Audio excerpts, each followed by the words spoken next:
বলছি দাদা বলুন আপনার এখানে কি উপকার হয়েছে মানে উপকার হয়েছে। মানে কেমন কি করে মাকে পেলেন একটু বলেন তো বিষয়টা। আমি আগে বলি এনার অ্যাড্রেসটা, আচ্ছা বলেন। যেটা সোশ্যাল মিডিয়াতে একান্ত প্রয়োজন বলা। আমি হয়তো জেনেছি, আর কেউ তো জানতে পারেন, এখনও কোথায় বসে আছে কেউ জানে না। জানেন যাই হোক, গুস্তিয়া গ্রাম সর্দারপাড়া।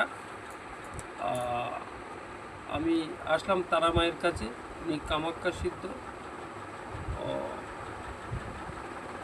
তো ওনার কাছে এসেছিলাম আমি বিগত মার্চ তারিখ আগে বাইক অ্যাক্সিডেন্ট হয়েছিলাম। তা আমি কিছুই তখনও বুঝতে পারিনি। তারপর আমার এই বাঁ সাইডে কিডনিটায় মনে হয় ধাক্কা লেগেছিলো, এটা আমার অনুমান ডাক্তারি, যেহেতু আমি কিছু করিনি। তো তারই কারণে তারা মায়ের কাছে এসে বলতেই তারা মা আমাকে ওনার হাড় দিয়ে, ওনার ওষুধপালা দিয়ে বললো যে ত্রিশূলটা ছোঁয়ালের পর আমি উপকৃত হলাম মায়ের, তারা মায়ের কৃপায়।